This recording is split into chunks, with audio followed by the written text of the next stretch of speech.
Good evening, everyone, and welcome to the Irish column for the 28th of July, 2024. It's 9 o'clock. My name is Paul Fitzsimons, and we're going to have a good chat tonight about Coolock says no protest. There was no protest organised for Coolock for Saturday, yet the media went with it, and we're going to delve deeper into that. We're also going to talk about the water cannons and a few bits of homelessness. And listen, there's a few of us on here tonight. Anthony Casey is joining me here now. Good evening, Anthony. How are you? Good. How are we going, Paul? Yeah, Paul, you in particular. The first video I saw about someone flagging this was yourself, actually. It was your Twitter, and was it you who first became suspicious to that image going up? I started checking it out. I checked around all the groups to see had anyone put this out, and nobody had put this out. I spoke to the lads in Coolock, and they said, "Oh, well, if people want to come, they can come." I said, no. There needs to be a statement made to say there's no protest. And that's when I done that on Friday night. And a lot of people said that they didn't go because they seen mine. But now in saying that, Philip done one. I think Derek done one as well. All the who's who of the far right. That's what they said on RTA and everyone else, that we put this out. The who's who of the far right, you know. But like, come on, you know what I mean? Like, all we were trying to do was stop innocent people from getting hurt. That's all, because nobody called this. And when have you ever seen the mainstream media bigging up one of our protests and saying, "Oh, there's a big protest on Saturday," or "There's a big protest at the Garden of Remembrance on Saturday"? They never do it. So that was that. I smelled the rat straight away then. And someone's after coming in there, Paul. Sorry, continue there. So just so I see someone commented on something about it there. Okay, hang on. Let me have a look at the comments there. Live stream. This is true. We didn't arrange any protest. It was a Garda informant on Twitter. I did see that, and we have them there. I'll bring them up later. Trying to get people out so the government and Garda could try set us up. It didn't work, and it didn't work because of people like us who called it out. And listen, everyone was worried to it. You know what I mean? It was so badly put together. Like, you have to realize too that 2.5 months ago, Antifa, led by Paul Connolly, tried to infiltrate that camp, and they were caught out, and his phone fell, and they got videos off his phone and everything else, and it was shown. And the mainstream media never spoke one word about it. Like, this is, how would you say, political violence? Like, it's crazy, like, you know. Yeah, it's crazy. It is. But it was foiled. I think there's a bit of resources and time wasted on their behalf, and good enough. A bit. Now you're having a laugh. Do you realise how much it probably cost to get that? And I wouldn't say Irish police officers would be manning that. I'd say they're RUC police officers. Or exactly. What we're talking about is the water cannons, the images that we've seen going in, that were waiting for the Irish, and I'd say the cameras were ready as well, but the Irish didn't show up. When I say the Irish, I'm not even including, I'm just going to play the cannons heading in here on Friday. Just bear with me.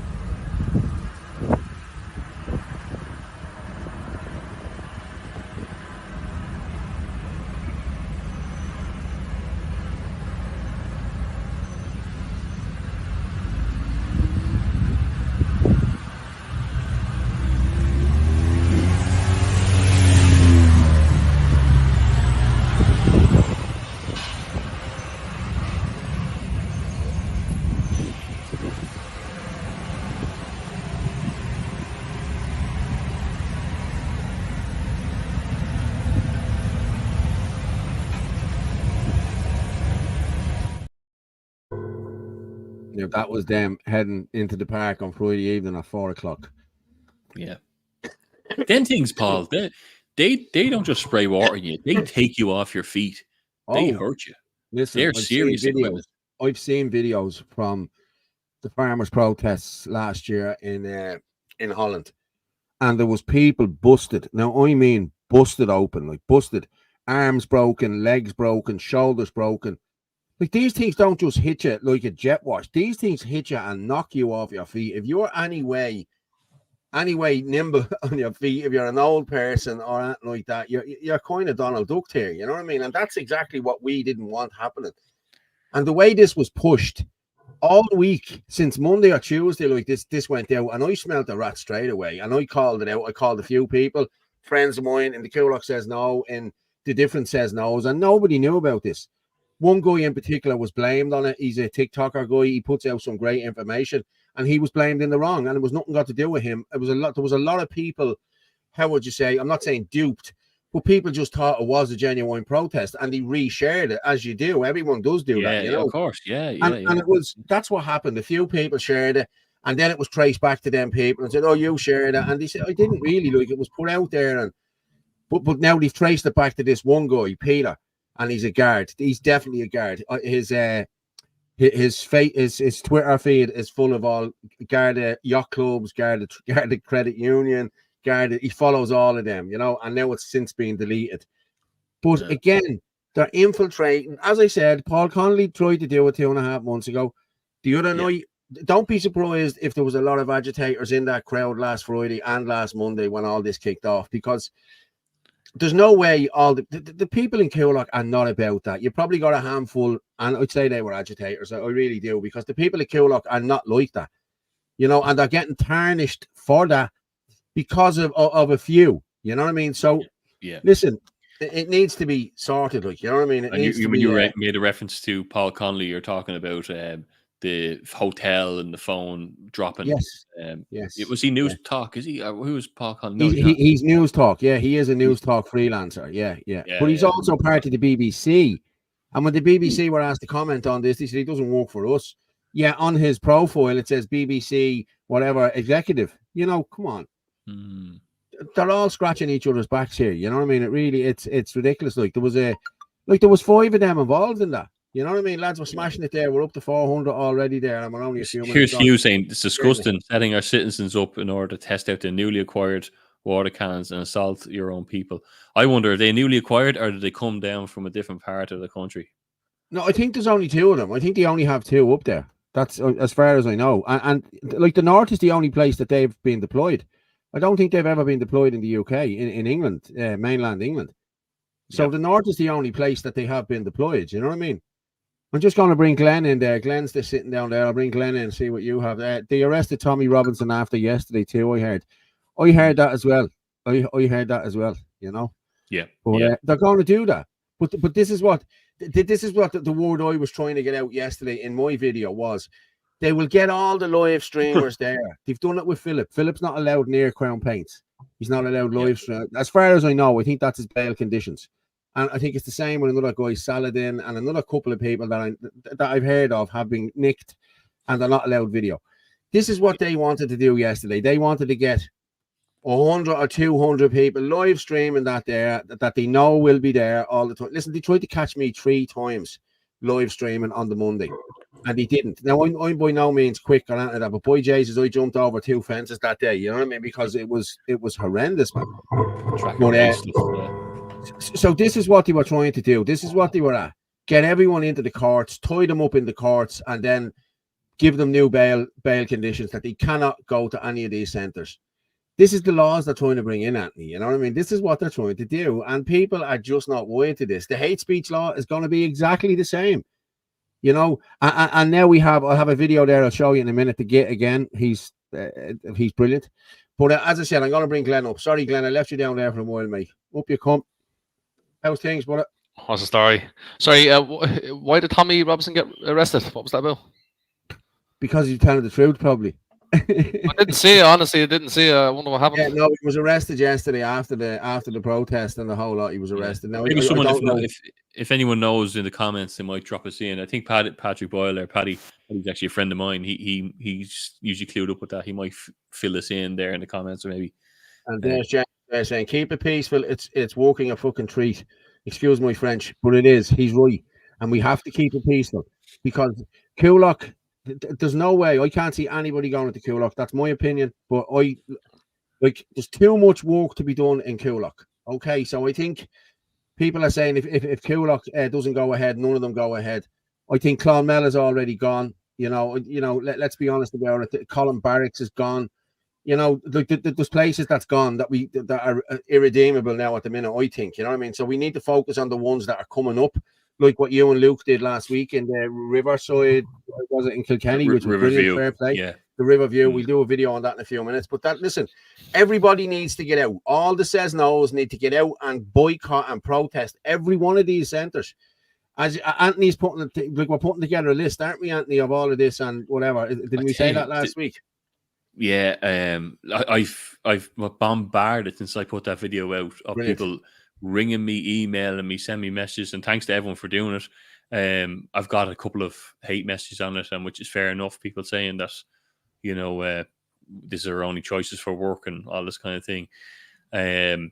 You know, I'll probably respond to that later when we play the video. But my thoughts on that video as well. People needed a deterrent.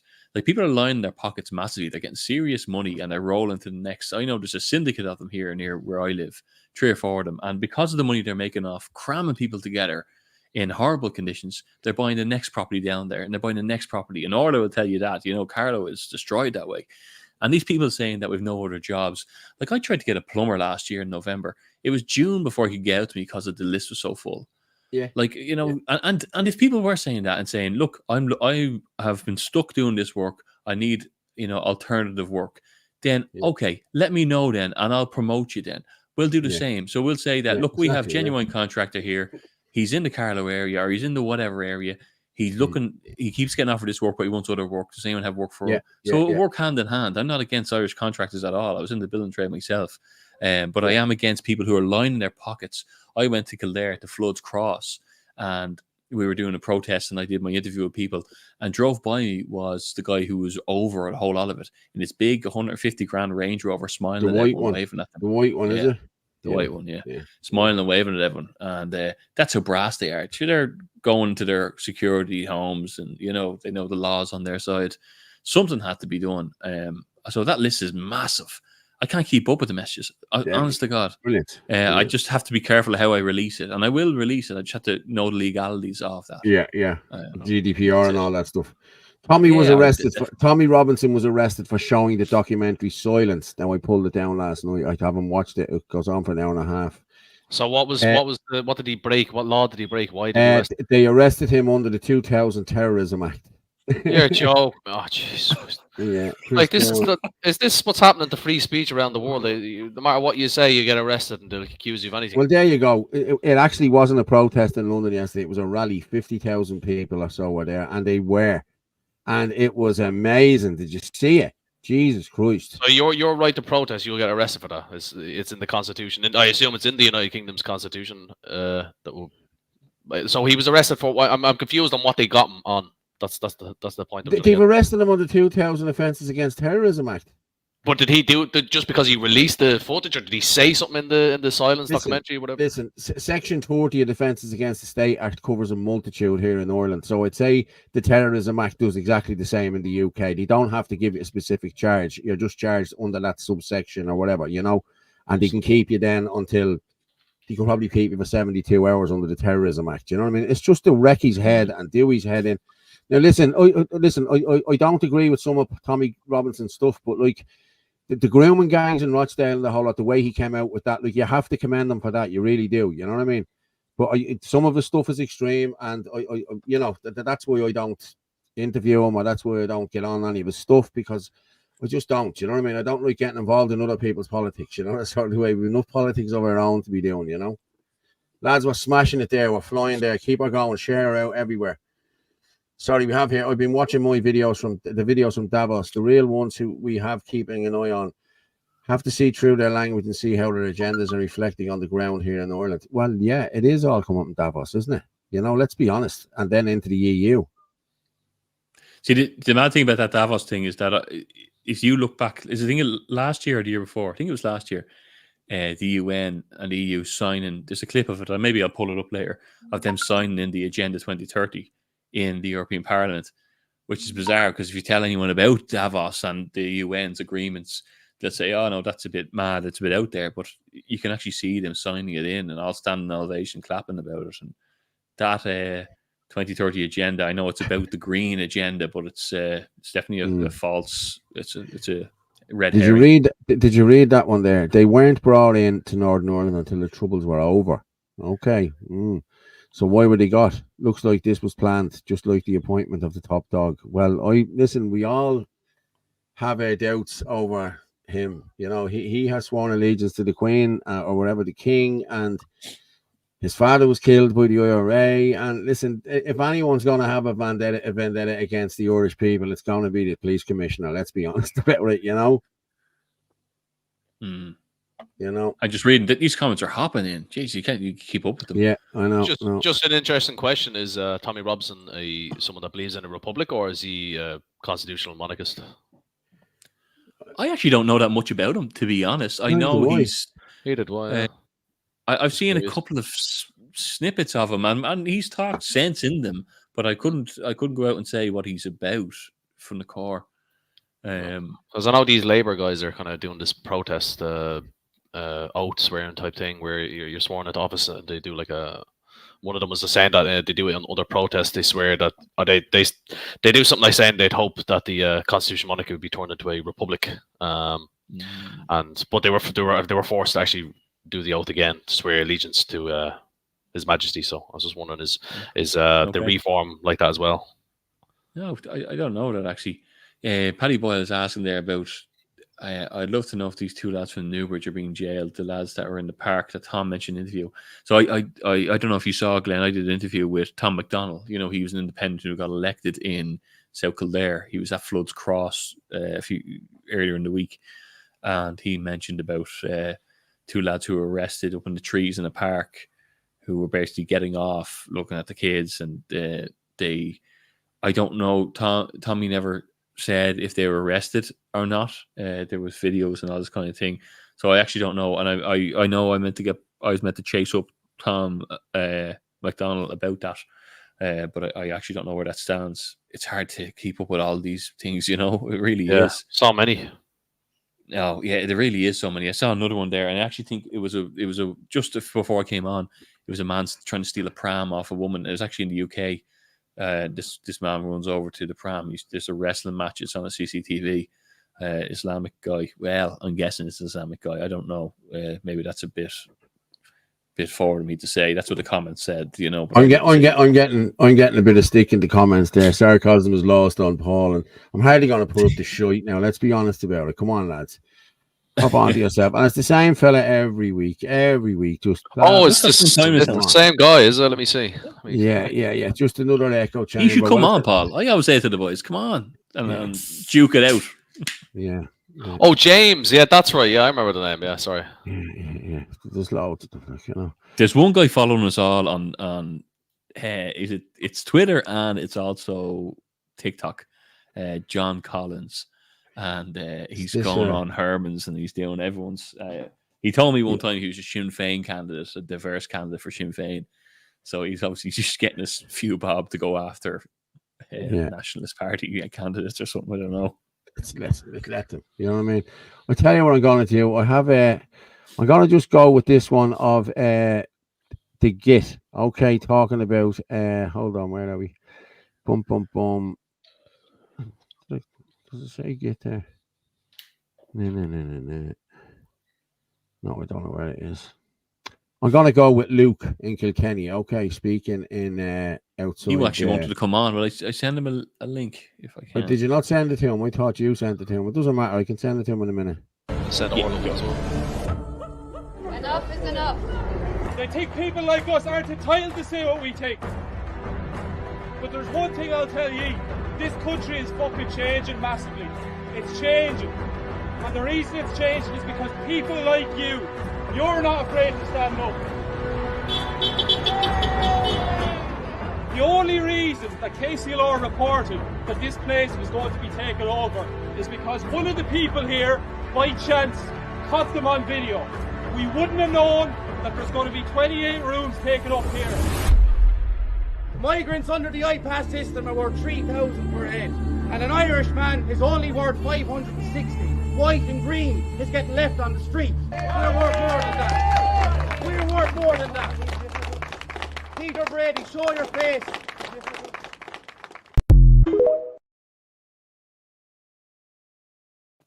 Did you do that video, Anthony? Did you?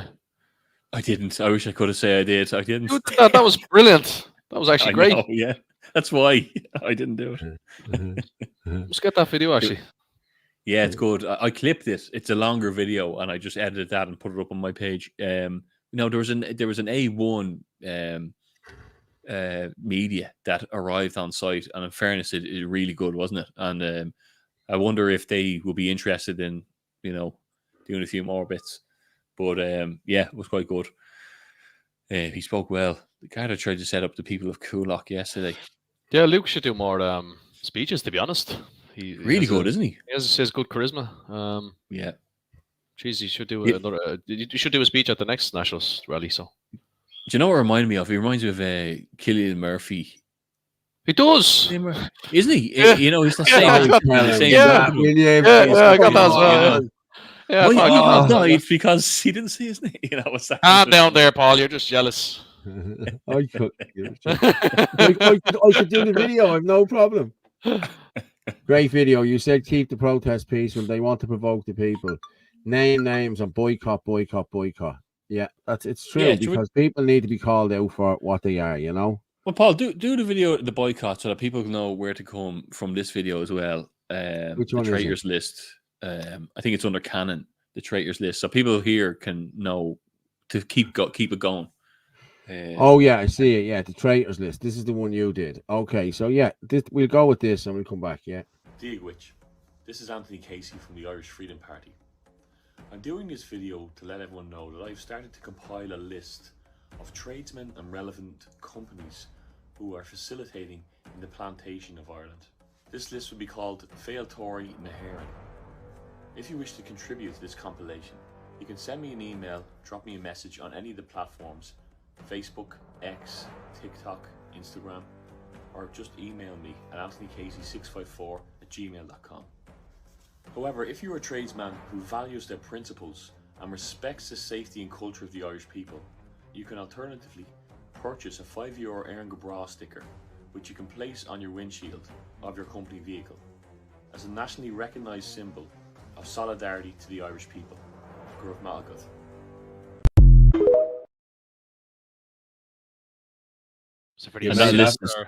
You made that video, didn't you? You made that one, didn't you? No, that was the A1 meet. It was a very sinister music as well. Yeah, it's actually quite low, but it is a serious topic, and the phone has been hopping, and I have a massive list. I can't even keep up with it. And you're trying to say to people, okay, how sure are you? Because I'm writing this name on the list, and I need some. And some people send me photographs. Some people say, if people have backed that up and corroborated it or whatever. There's whistleblowers. I don't know. There's a whistleblower. Maybe I shouldn't mention it until there's more info. No, I won't. Yeah, I won't. Okay, we go. But it's big news. But anyway. Yeah. There's loads of big news coming. That's the thing. Like people think there's a lot of scary big news coming. But like people think that there's nothing going on in the background here, and that everyone's just sitting around scratching their arse and drinking coffee. Like that's not what's happening here. There's lots of stuff. There's injunctions going on. There's all sorts of stuff going on in the background. Like, you know what I mean? Like that site up in Coolock, that was refused planning permission in 2018. And Larry O'Toole was the one who objected to it, and 3 or 4 other businesses around the area. Why aren't they objecting to this now? And this is what they're trying to get an injunction, I think, against that, and rightly so. There's nobody. I can't see anybody. In my opinion, I cannot see that happening at all. And all the burning and all of I'm being honest with you. I know for a fact that's been burned about 8 times now at this stage, and I know for a fact 6 times that it wasn't done by the lads. I know that for a fact. You know what I mean? So, somebody's doing it. Just for RTE, and again, RTE bailed out again €750 million. €750 million. And Paul, like you say as well, this whole drone, dropping things, they just don't want to be caught in the act. I'd say that's what it is. Like there's no way drones are carrying that stuff in. They just want to ban drones so that they won't be caught in the act. Exactly. Now you have it. But I'll show a video there now in a minute. There's a video there of them actually searching the area after 4 o'clock to see was there anything left in bushes and that I just posted on it. I said, let's see what the magicians in RTE and Virgin Media come up with tomorrow, and it's bullshit. There was nobody there to cause trouble. There was nobody even there. There was no protest, and it all backfired on them, and that was the end of it. End of story. You know what I mean? But scumbags. Being honest with you. The I've seen that video, sneakiness of it, like, you know, it's just, and and I'm going to go with something here as well. Like, I don't know whether you've seen this or not. No more than a mile and a half up the road on the Oscar Traynor Road, okay, on the roundabout, there's a migrant camp in the roundabout. Bulgarians, 3 to 5 Bulgarians. I'm going to play this here now, and I'll let you. Where are we? Hold on, I'll just get it there now. Migrant camp. Boom, boom, boom. Where the bleeding hell is it? Oh, no, there it is. There. Sorry, yeah, I'm going right now. And how come you in this roundabout? How come you in here? How come you're in this roundabout? How come you live in here? How come you live here in the roundabout? Look at this. How come you live here, like? You're from Bulgaria? Bulgaria, family. All of family. And you live in here? Huh? And you live here? Just having a look around there, look. Inside the roundabout. There's another one. Oh, you live here? Just living here? How long? How long you live here? No good English? How did you get over to Ireland? How did you get into Ireland? How did you come to Ireland? You fly on plane? How did you come to Ireland?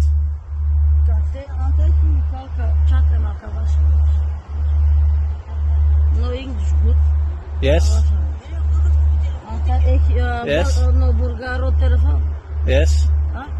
So there's 3 of you. 3 of you here at the moment. 3. 3. 5. Where's the other 2? City centre. I'm entitled to the card. I live around here. I live here. I want to see what's going on. I live here. My kids live here. The school is there, you know. I want to see what's going on. I see. There you go, folks. Makeshift camp here. Just off the big roundabout. Oscar Traynor Road, down at the Santry. This is absolute madness. The centre from Bulgaria. Bulgaria. It's an absolute disgrace what's going on in this country at the moment. This is an absolute disgrace. You said 2 more in town there. God knows many more will be living here soon enough. As you can see down there, just going on to the Oscar Traynor Road. School is down there. Where the building is, the building work's going on down there. School just next to it. And these people are just in here. This is absolute madness. It's just getting worse by the day in this country. 5 of them living in the roundabout off the Oscar Traynor Road. It's absolute scandalous what's going on in the country, folks. Absolute madness, and these are just standing out in the middle of the road. God knows what they're up to. How they're even being allowed camping there. It's absolute disgrace what's going on in the country. Over and out.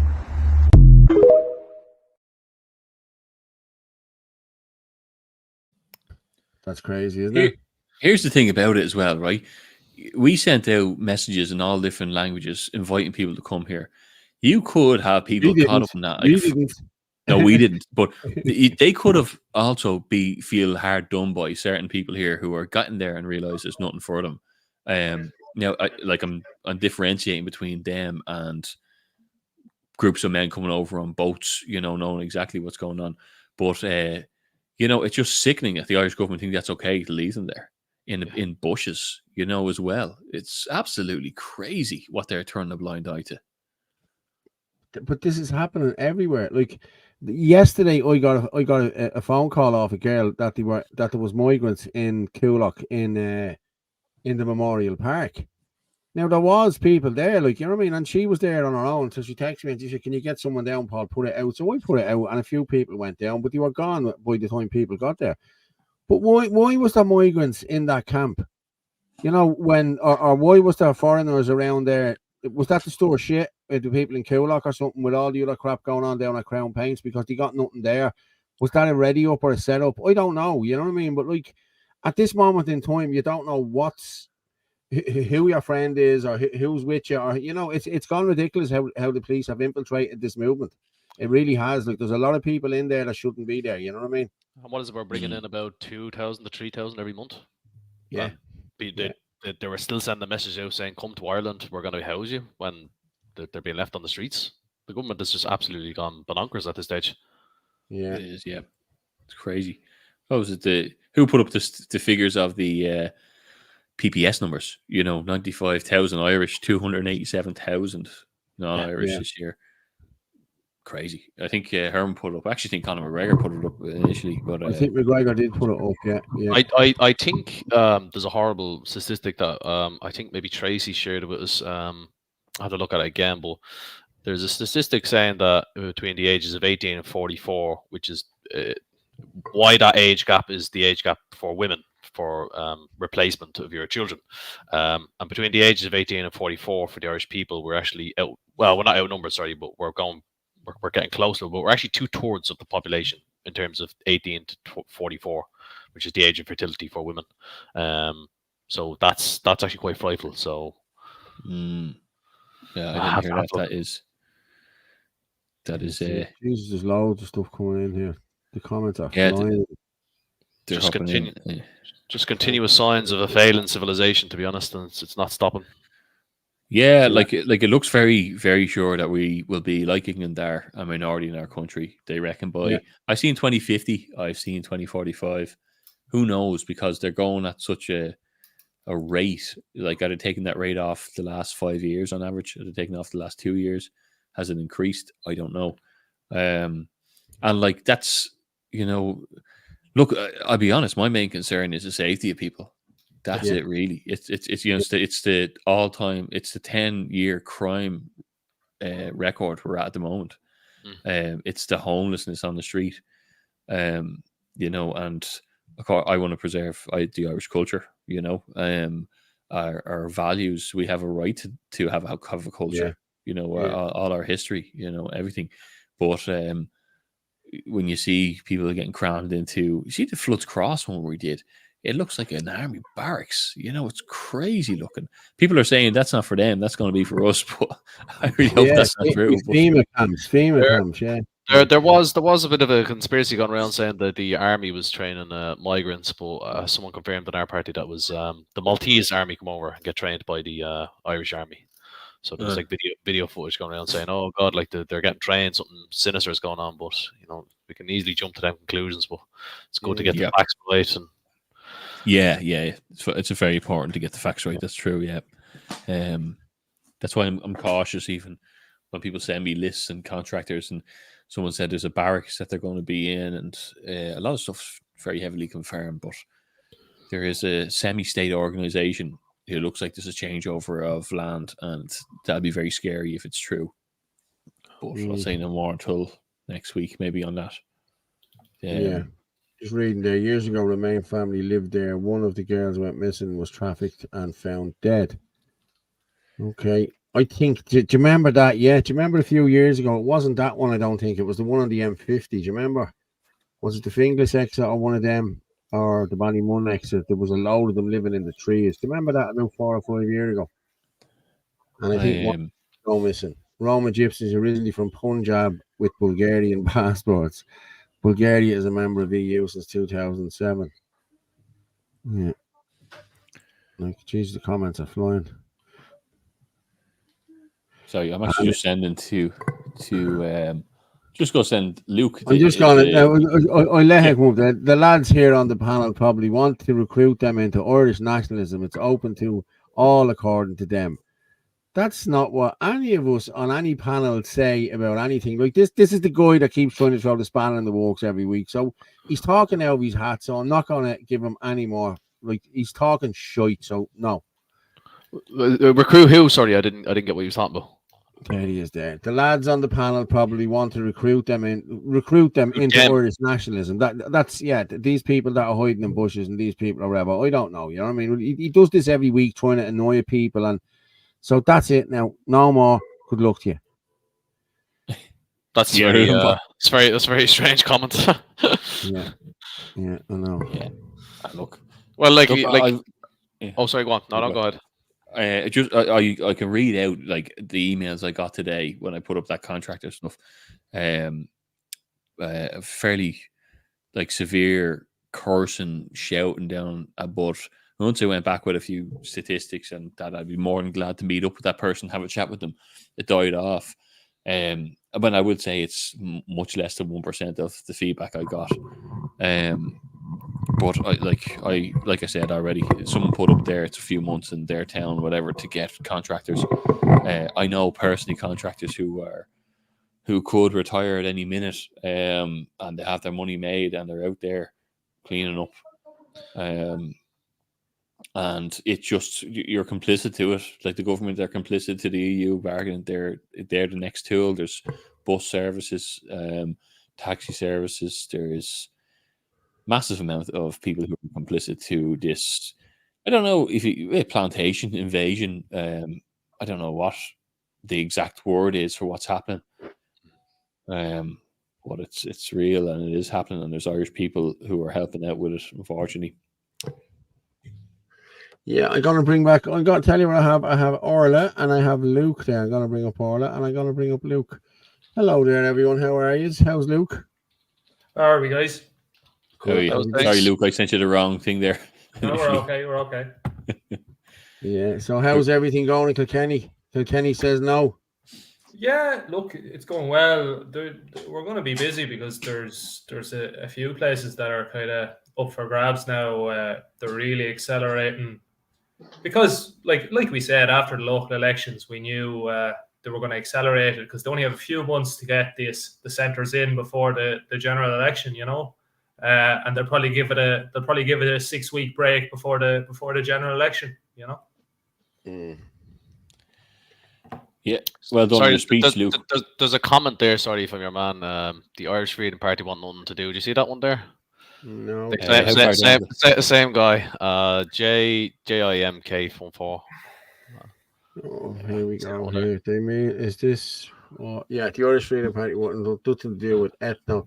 He does this every week. I'm not going to. Seriously. We don't address this before, no? Bullshit every week. I just realised the same question. Listen, I don't know who he is. He's a shill. He's not doing my head in because I'm not giving him the airtime. Tough shit. Don't keep texting in, mate. You know what I mean? So I saw floods cross fucking hell. Yeah.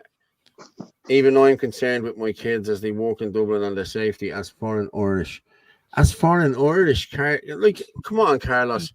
That's not a problem here. I'm being honest with you. Like, and I've seen this happening where you had Indian men and women going to the football clubs and saying they're afraid that their kids are going to get attacked and racially abused. That's all for the papers. That doesn't happen. Like, I trained Indian kids. I trained black kids. I trained Russian kids. And they were no different to any other kid. And I never, ever, you know, you don't treat them any different. You know what I mean? So this is all bullshit. This is all government and media propaganda doing this, you know, and it's always the same. A councillor's friend or something called Rashidi or whatever, you know, it gets on my tits, I'm being honest with you, and how the media run with all this. The same with this fella Cannon.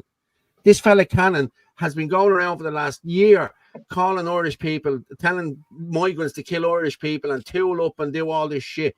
And now he runs to the media and now he's the victim. No, I don't think so. My dad obviously didn't listen to me when I told him I was doing the show.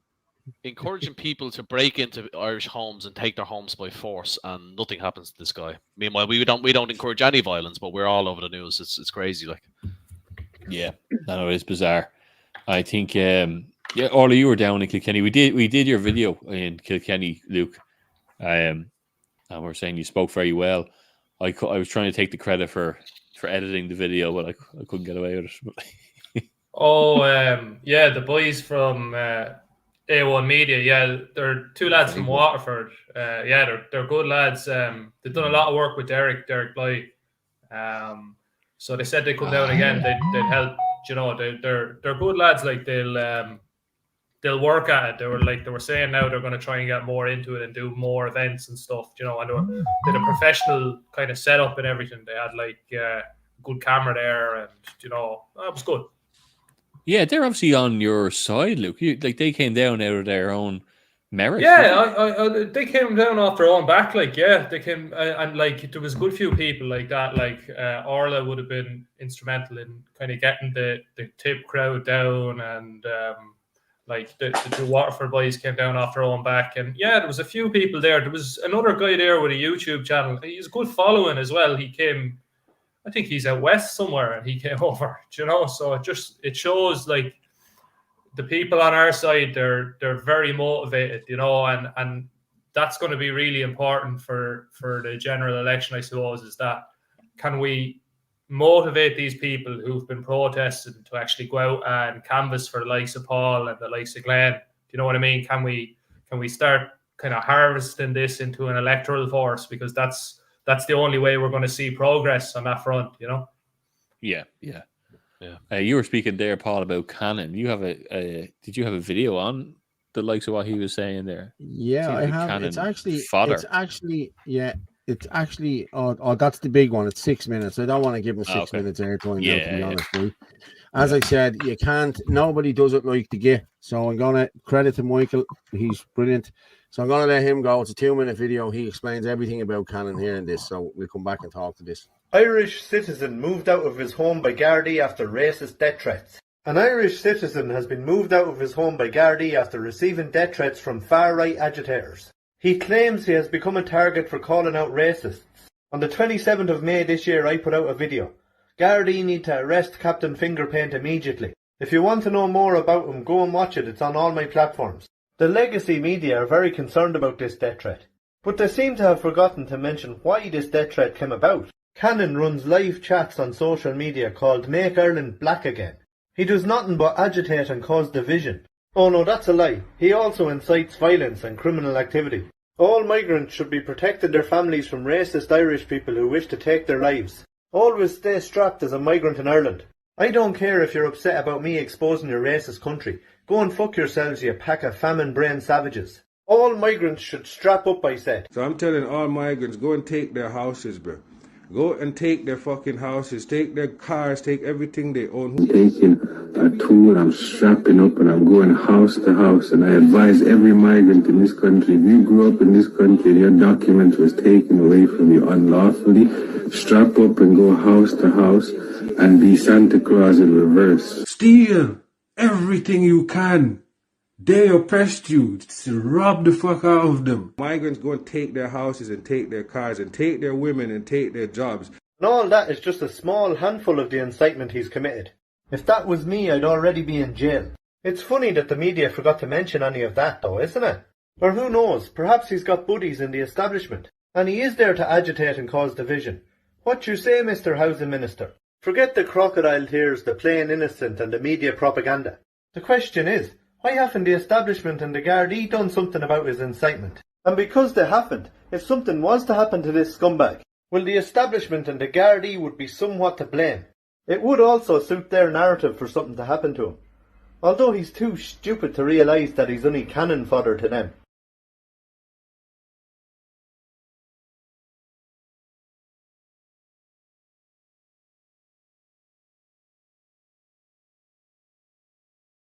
Does that lad not realise he has a target on his head now for what he's saying?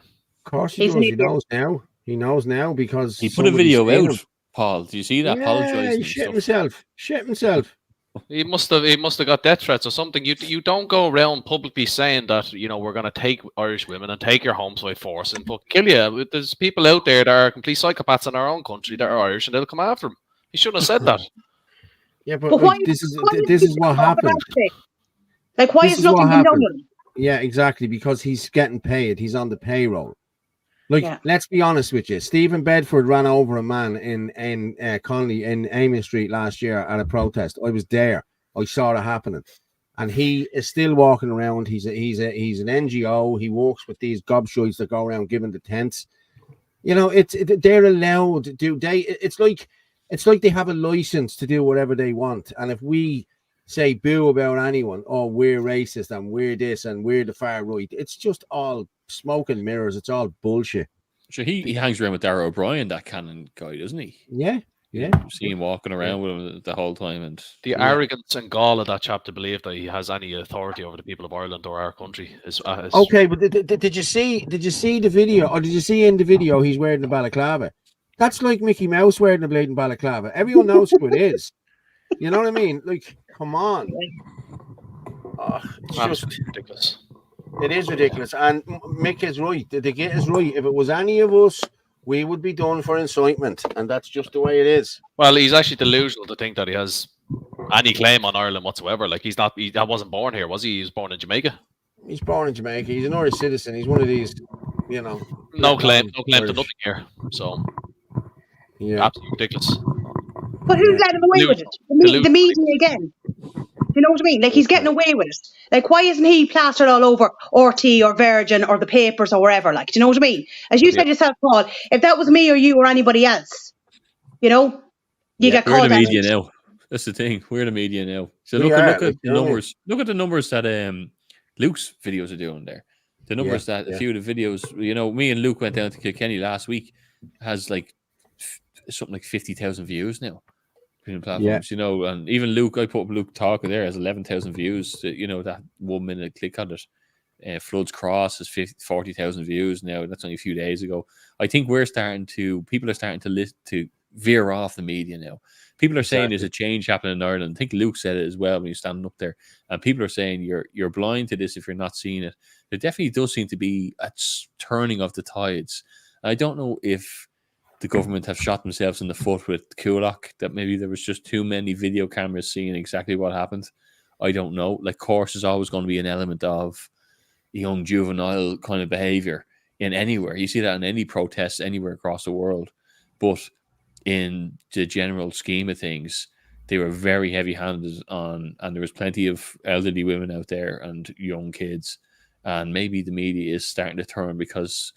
or not the media, sorry, the people, because I guess maybe they're seeing this stuff on their streets now. Maybe they are getting bombarded with the iPass center that's down the street from them, and maybe their kids are starting to get worried, or I don't know. Like, this is inevitably going to happen. It's just, is it going to happen too late before they all join us in protest? I don't know. Like, will there be too many centers then? Like, the map of these iPass centers going up is scary looking.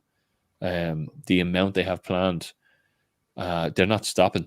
And they're telling us outright that they're not stopping, even though, you know, the country's afraid of it. I don't know. Anyone else seeing the tide changing? I don't know. Well, something needs to change and something needs to be done. Well, look, we can see it in Europe for sure. So it will happen here. Like, it is happening here. We should try, you know, get a head start on. You know, like, if you look at what happened to France, I mean, that should waken us up more, even further. You know what I mean? So it's just a matter of time. It's just we will see in the general, I suppose. Yeah. People need to wake up to Rob Brown. People need to wake up to mainstream media. That's why the propaganda channels need a boost. They'll double down. Luke, I've seen a lot of people commenting on your videos this week. A lot of people from Kilkenny. Are you seeing a bit of a change there with the people's opinion? Like, the thing is, what kills us down here is that there's an old, and I think it's the difference between why we're not breaking through in rural areas the same way we are in Dublin. Like, during the local elections, you could see a difference in our vote share in areas in Dublin that have seen the kind of consequences of mass immigration, and the difference between there and our rural areas. See, our areas, although there's a lot of people that agree with us and kind of agree with what we're doing, there's a problem electorally in that. So the big Fianna Fáil family in Kilkenny would be the McGuinness family. And despite, like, they're Fianna Fáil through and through, but they talk tough on immigration than, say, Micheál Martin would or whatever.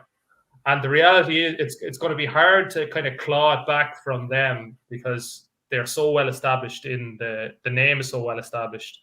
And just by them talking a small bit tougher, you know, it's keeping their heads above water. Like, I keep kind of making the point that, like, unless we get these people out, these people are actually worse than the Greens or the lefties, because I actually have more respect for the Greens or the lefties, because although I disagree with them on everything regarding policy, they actually believe in something. They have an ideological thing that they believe in, and that's what they want to do in politics, and they believe in it. You know, like, I believe in something completely different. But Fianna Fáil and Fine Gael are actually worse because they believe in nothing, only their own electoral prospects. So they will go out and kind of say things that is kind of watered down versions of what we would say, and it's enough to kind of stop the kind of old school Fianna Fáil, Fine Gaelers from switching. And that, combined with the kind of expectation levels for Fianna Fáil, Fine Gael versus ourselves is what's hurting us at the moment. So what we should be trying to do is, and what we're trying to do in Kilkenny is, every asylum centre attach it to a mainstream politician. Like, you know, like there's, for instance, in Kilkenny, we're trying to attach that one Riverview House to the McGuinnesses. It's 5 minutes up the road from their constituency office. There's another one in Walls Lock, and the local Sinn Féin TD came out and said, this is a disgrace, this shouldn't happen. But a year ago, she was out protesting with the refugees welcome crowd, you know? So you can't have it both ways, you know? So can you start attaching these IPAS centres to local politicians who are starting to try and sound like us on immigration, because their actions have done the opposite, you know? Yeah. I'll jump back in there, which is as well. What did he say? Ireland is a beautiful country, but the amount of abuse I had received in South Dublin by little prepubescent kids is mind-boggling. Go home, they say in Super Value of all places. Like, listen, this happens with kids everywhere. Like, listen, kids slag people and give people stick all the time. Like, you have kids going in, or men going into the shop, says something to them, and he wears glasses, they'd slag him as a specky fucker, or, you know, come on. Kids are kids. And racism, I don't know anything about racism around my area, I'm being honest with you, because I live in a multicultural area, and I see none of that here. Everybody gets on, you know what I mean? It's the media who portrays this to divide and conquer, and that's all it is, the media and the government pushing. If it's not gay and transgender against straight people, it's black against white, or it's black against brown, or, you know, it's just ridiculous. Carry on, you know what I mean? It's that the media has too much to answer for. Again, RTE, 750, $750 million bailout. Yeah. Come on. Like, how are they ever going to be biased against? This is it. This is what I'm saying. Like, the likes of this show and other shows is media now, because this is how the word is getting out. And again, I have this fella again still annoying me here. So fuck off. Come on, let's use talk. But you can't say anything. Like, there a few days ago, we had an incident in Carlow. Another one. It's on a daily basis. Yeah. It's like a war zone, where there was an attack by two men in a house, Romanians, and the Nationalist, which is the paper in Carlow, put it up with no description of who they were, which obviously, you know, then it's obviously not somebody Irish, because if it was an Irish person, they'd have the name of the dog mentioned. But what's the truth? But what I laughed about was, I put it up on my page, and a fella gave out to me, and he says to me, like, cop on, Orla, like, do you know what I mean? You shouldn't be saying that. And I didn't even say it was a foreigner. I just made the point of, you know, how come there's no description given of who the assailants are? You know what I mean? And I just laughed, because there you go. Like, people are just so brainwashed that they can't see that the media is hiding when there's a foreign attack. But if that again had been an Irish person, the dog's name would have been mentioned. Yeah, and you know what I've noticed as well about RTE is that they're lusting for the moment that an Irish person commits a crime, because once they do, it's plastered all over the media, all over RTE. This one Irish man has done something extremely dangerous or really bad, and when it comes to all of the illegal immigrants committing crimes such as attempting to kidnap children or attempted rapes and all that, nothing is said. Zippy, nothing, and that's why people are losing faith in RTE. And you can't have one rule for one and another rule for other. Do you know what I mean? Yeah. Like, no matter who commits the crime, have you noticed over the last 2 weeks the amount of children going missing on Facebook has quadrupled? I think there's 5 kids this week alone have gone missing. I think 3 yesterday went up. Now, I share the shit out of them, and sometimes they get found, but sometimes you don't hear anything. So what is the story here? You know, it's... Well, that girl was found.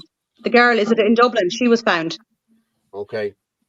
There's that Carlow one, just by the way. It's hard to see it. That's him. What to say? God love poor family had to deal with this. Oh, sorry. It's God love the poor family had to deal with this night attack in Craigcullen. It must have been terrifying. Thank God everyone is safe. Yeah. And then also, I think you alluded to, see, no description to assailants was given the Carlow Nationalist. Did you tag them, or you just put it in? Yeah. I just put it in, and then, as I said, I got given out for it. Yeah, well, You know, but I just, as I said, I didn't even mention foreigners. I just wanted to play it in a different way, just to see what, you know, it's to try and get people to wake up. You know what I mean? But luckily enough, as I said, a load of people came in and went, you know, give out and said, listen, you know, she's telling the truth here, and this is what's going on and all that. Because sometimes it takes other people to turn around and say it as well. But I mean, the you know, during the week there was I was contacted in relation to a suspected iPass centre just 50 feet away from me, and like, I'm very much that we cannot be spreading disinformation, that we need to find out the correct information if an iPass centre is coming in or not. So I put it out anyway to try and find out what was going on. And luckily enough, a couple of lads ended up helping me find out the information, right? So it turned out anyway, it's not iPass, that it's going to be apartments for, you know, kind of working class people, or not working class people, but like high income people and all that. And which is grand, right? That's fine. Because what was the scariest factor of this was, it's a very, very long building, like huge building. And it was going to be 50 feet from the back of my house.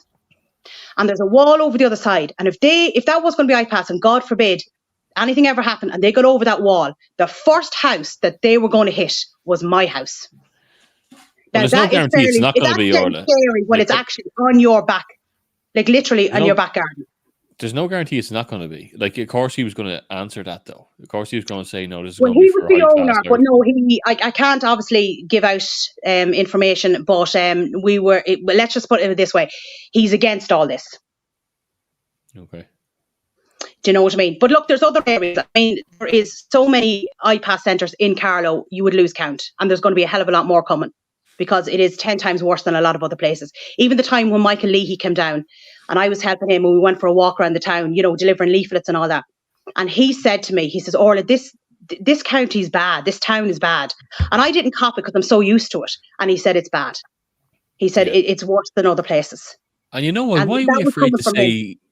Why are we afraid to say who's behind that? Like, I know who's renovating places and doing them up, and it's not slander, because it's actually true, and everyone knows it is. Like, there's a number of people who are involved in Carlow, and I'm going to name them now, because one is Jermaine, who runs Jermaine's Bar Bottom Glass, and he owns the Clink. The Clink. He also bought St. Bridget's there and did it up because the money he's having. No, he's a hand in Towers as well, is he?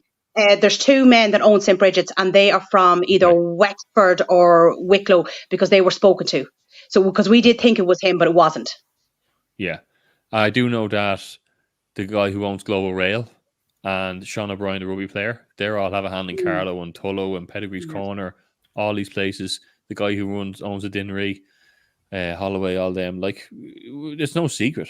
You know, I don't know why it's sometimes reserved about saying it. Like, these people are destroying Carlow. Well, I can't say anything because I gave my word I wouldn't say anything, so I'm not going back on it. Do you know what I mean? To the guy that helped me.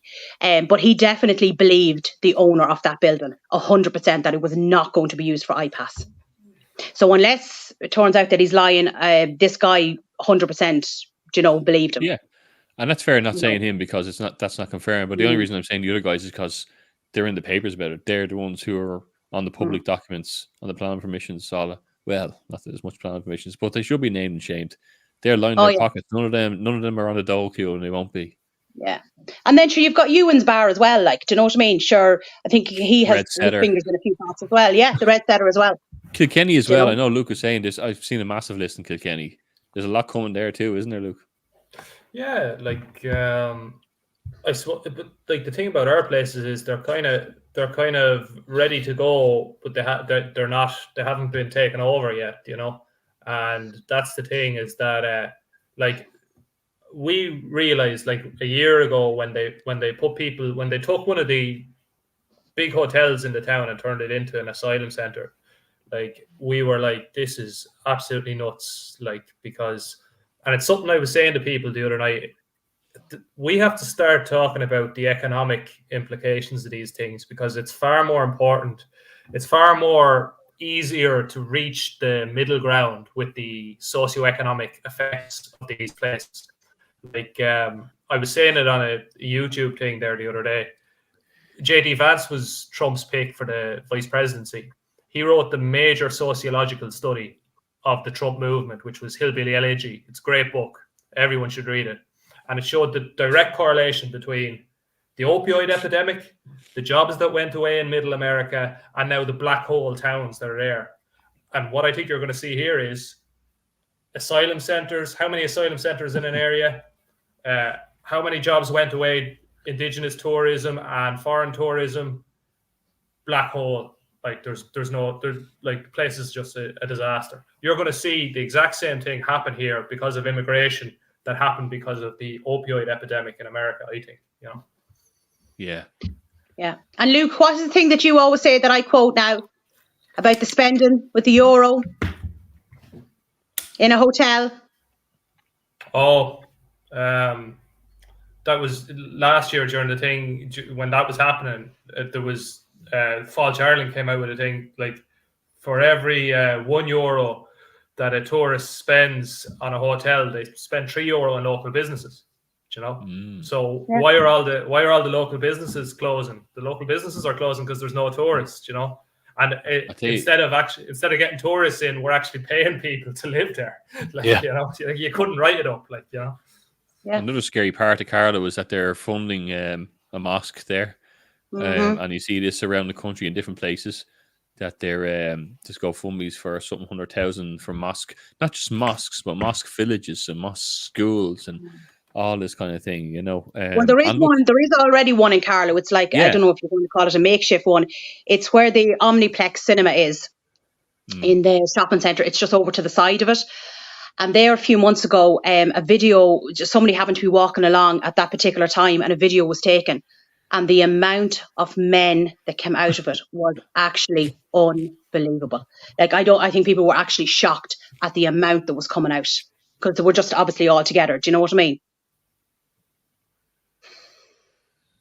And look, people are entitled to have churches in their own area, but when they start doing big villages and they're taking down Mary statues because they're offensive, even though these people aren't from there, and you know, when they start changing the infrastructure, like you see in this with the price stuff. I went for a pint with someone a few weeks ago, and I won't say who it was, and I went into the pub, and I was having a pint, and there's 3 pride flags above my head, and I said, "Oh, that fucking flag again," you know. And I said, "What's wrong with that flag? You know, such a person, my family's gay or whatever." I said, "Listen, I've gay friends, and I have no problem with that. I've, you know, this, that, the other." I said, "That's a whole different thing." I said, why does that flag be pushed everywhere? Like, to get to this pub, we have to cross a street where it's painted on the ground, them colours. It's not to help the colourblind. I don't know why it's there. It's in my kid's school. You know, it's above me trying to have a pint even now. Like, I haven't seen any other flags here. There's no tricolours in here. There's no nothing. So I don't get it. Like, you know, I said, there's no... It's a propaganda ideology push that I'm against. I'm not going around pointing at people. It's pushed on everyone. That's the thing. It's pushed on everyone. Why? Why so much? Like, the cop cars in Kilkenny now, the Garda cars are coloured in pride colours. You wouldn't see that if Ireland got to the World Cup final. You wouldn't see that. You know, well, you have the Minister of Integration who has taken at least in its millions from the budget in order to promote LGBT. So he spends all this money buying flags and whatever it is, and he gives it to organizations that will use it in order to promote it. Like this whole thing about turning the Garda cars on the fire brigades into the rainbow color. Like, what a waste of taxpayers' money. Like, there's people that need that in order to survive in this country. And you're telling me millions is going into rebranding everything. Out there while we're talking about flags, okay? Can I just throw something out there? We're going to organise on Friday, I think it is, over all of the major motorways. We're going to fly Irish flags over all the major motorways. So anybody around the country who wants to get involved in this, contact me and I will get you started with banners and flags and for going over all your motorways. So as people see, we're Irish and the Irish flag is the only flag that needs to be flown. So I think it's Friday. I'll keep you posted, but I was told that this evening. So yeah. Oh, I was going to ask when was that organised? You know, we should be doing. It wasn't organised. It was organised. Someone told me that this is what's being organised and to say it on the show. So that's what I'm going to do, and I will. And if people get in contact with me, we can organise flags to go to you wherever you are. So brilliant. You know, I'm raging. I didn't think of this, Paul. You know, we should have done for Pride Month is have a month where we stick a tricolour outside of all of our gardens. You know, just do it for the month of it. You know, just to counteract the other flag movement. And you know, maybe it's gone now. I'm not wasting my time of saying it, but you know, next June maybe it's Irish Pride Month. You know. We could do a straight month. What about a straight month? Oh, what? A straight month? Oh, yeah. Straight month. What do you mean? What do you mean? It's We have 11 straight months. The cheeky. It doesn't feel like that anymore. How are you telling? For Jesus' sake, will you stop to be looking for transgender car parking next? You know what I mean? Come on. But you know what? I think we've lost this argument. I'm in the minority now here. I actually think we've lost this argument with the larger public. Like whenever I bring up, I don't do it often, but whenever I bring up like the transgender stuff or the LGBTQ stuff, and like ordinary people just see it as a triviality, so they actually think you're stupid for bringing it up. You know, that kind of way. They think of it as a triviality. I find anyway. Most of my friends are kind of middle class, college educated guys. You know, and they just kind of laugh it off. They think it's funny, but they don't really care about it. And like, what I think we should be doing is kind of like saying like, I don't really care. I don't care your ethnicity. I don't care where you come from. I don't care your sexual preference. What I do care is if you're a citizen of this country. You know, that's what I care about. I don't care about the label that's been put on you, you know, by these people. You know, we don't care about labels. And I think we have to go towards more of that, because I think our side can get drawn into the craziness by the left-wing guys, because we all know it's nuts, you know. But if we can make light of it more rather than trying to attack people, you know, I think it's probably a better way of going about it. You know, I don't know what Glenn thinks, as you know, he has more kind of, I suppose, experience with that community. I was going to mention that one of the most funniest things I ever come across is when you have these conversations about bathrooms, with the transgenders saying they want to go into women's bathrooms, especially. There's interference from someone's microphone there. No, can you hear now? Everything all right? Yeah. So, you know, people saying that, you know, women are allowed to go into men's bathrooms in public buildings or in different corporations and all that. It's very funny that in the LGBT community in Ireland, you know, the gay bars and the lesbian bars in Ireland, there's still men's bathrooms and women's bathrooms, and the reason why that is, at least in my opinion, at least the people I've talked to, is that it's still unsafe for women, even in those establishments, to go into a bathroom with a man, because believe it or not, women have actually been raped in those establishments in the men's bathrooms for going in. It's not safe, and the staff always watch as well. So there was a horrendous case in Street 66 when the COVID lockdown it ended, and the place opened up for the first time, and within a couple of hours a woman was raped within the bathroom. So it's not safe for women, and women should have their bathrooms, and they should be safe. That's I support that 100%. And there's plenty of people out there that, you know, can't even use public bathrooms. They just go home and use their own bathrooms like this. You have to. Life is unfair, but you have to realize that women should be protected in their own bathrooms. It's simple as that, and I don't think there's any argument for it. Like, you can't argue against it. Yeah. Well, I wouldn't like to see a man coming into a bathroom if I was there. Do you know what I mean? And I walked in a place. I worked for Xerox, right? This is no messing, right? And I worked with a guy for 14 years. His name was Paul, and he transgendered into whatever he transgendered into. Okay, and he changed his name to Paula. Okay, this guy went from being a sad bastard to going and meeting the president, and because he was a transgender. Now there was murder in there because the women wouldn't use the bathroom with him. They didn't want him using their bathroom. And I gave out because I said he kept looking at me arse every time I was having a piss. So, yeah, I wasn't having it either. So they had a dilemma. He must have been stuck, Bob. But they had a dilemma. Nobody had let him piss anywhere. Okay. So they ended up making him redundant. That's the top and bottom of it. And that was the first company in Ireland in 2015 to go through this. And it wasn't nice. Like he Jesus was bad as a man. He was worse as a woman. I'm telling you now, Jesus Christ. Well, the reason it's never an attack on transgenders. I'm pretty sure there are lovely people that would gladly go into women's bathroom and women would feel safe. But it's just it gives the incentive for psychopathic men, and there's a lot of them out there, to get into women's bathrooms, and they can take advantage of that. And that's the reason they should be protected. It's not because people are against transgenders. It's just to make sure that you don't open the floodgates for psychopaths to get into women's bathrooms. Okay. Why do women not want to go into men's bathrooms? Like, you don't see women queuing up to go into men's bathrooms. Please, have you seen a man's bathroom? No, thank you. You know what I'm saying? No, you know what I'm saying. It's men, same as the dress up shit. It's all men. It's not women dressing up as men and doing these storybook time shit. Like it's men dressing up as women. It's not women Paul, doing the opposite. That's the part where it does start to get a bit scary. Where it's hard not to care about some of the stuff, because when it bleeds into the school and it's at the front of the classroom, and there is drag team story time, and the problem is, like, in my kid's school, there's a little boy transitioning to a girl. That's primary school. They haven't hit puberty yet.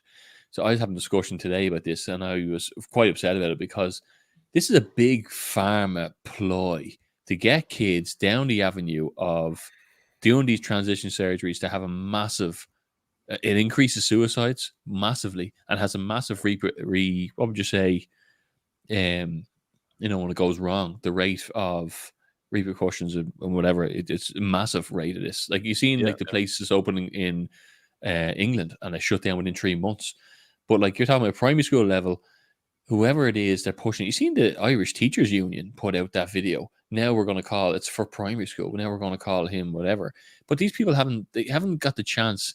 The truth is that boys can have female qualities, or girls can be tomboys, and before they hit puberty, that's just the way it is, and they're going to go through puberty. They have gender dysphoria. Gender dysphoria is a thing. 90% of people go through it. So you let them be kids. Exactly, but in Canada, it's illegal. This is where it's starting to go. It's illegal if a child presents and they're saying that they feel like a bit like a boy or like a girl, they have to lead them down the chemical path, the pharmaceutical path. It's illegal if they don't do that. That's scary. Yeah. And that's where we're going down to. And they're putting them they're butchering them, and they're massive regret rates, massive suicidal rates. It's a horrible story. They're preying on the innocence of children. And if that flag, that's what I see when I see that flag. That's what, especially for women, especially young girls growing up, the medicine actually causes sterility, so they can't have children. So if a young girl is growing up and they reach their 20s and they have a change in life and go, oh, I actually would like to have children. I'd love to settle down with someone, and they realize they can't because their parents put them through this chemical castration years ago, and that's it. You're done and dusted. It's actually horrendous. I don't understand how you could ever stand behind this. It destroys people a lot. And you know what the worst thing is, that when the transgenders that have gone through this surgery or gone through any chemical change, when a lot of them have woken up and go, oh God, I need to actually tell everybody this is a really bad thing, the transgender community shuts them down. They don't talk to them, and they don't give them a platform to speak about it. The worst thing I probably have noticed, and it's a very common thing, is that especially young gay guys, if they go through the transition and they're with a partner, you could say, and they get the whole thing removed, and then after a month their sexual hormones are gone completely, so they're no longer sexually attracted to anybody. So most of the time their relationship completely and utterly breaks down, and that is one of the probably reasons why suicide rate is very high, because you're not sexually attracted anymore. You're a eunuch. You're actually and that is a serious change, because you're gone into this mono phase. You're not like flatline, but like, I'm not sure how you describe it, but dulled down. You feel dead, dulled down. You're dulled down. But somebody just wrote there. Puberty blockers are damaging their bones, and they are on medication all their life. Parents are sick who allow this. I'm going to be honest with you. I say this all the time about parents that allow this. They're cowards, because they'd rather, they're told the child is going, and this is what they do. They tell you, would you rather have a dead child or a trans child? And this is the line they use, and that's what they do. Yeah. It's like it's coercion again, like the vaccines and everything. Just it's all coercion. And then once that happens, the child has no coming back. And 90% of children regret doing that in later life. You know, and the suicide rate is through the roof with transgender kids. Yeah. You know, and people don't talk about that. That's the thing, you know. And it's very important to say that the suicide rate was reported 41% in the United States. That wasn't that wasn't a study done by anyone else outside of the transgender movement. It was actually done by the transgender community. They're the ones that reported this, and now they can't go. No, you can't. There's no point of questioning it because that's their statistics. It was actually I think it was more of a phone line, a ring up phone line, and the majority of transgenders rang up and said, I fucked up and my life is ruined. And they had these the statistics said that there's 41% of these people and they killed themselves afterwards. That was done by the transgenders in the United States, and the transgenders is that's theirs. That's theirs, and it's scary stuff. Look, what's that comment there, Paul? An East German friend of mine had her womb removed so she could row faster at the Olympics. Wokeism is an ideology that sacrifices children for its ideology. Great podcast. Fair play. But also the Olympics. Someone made a comment about the Olympics. See the intro of the Olympics. Like I think that they just can't push it enough. Really, I think there is a clip of it. I think I have it here. I have a 28-second clip. I'm just going to go with it. Jesus Christ.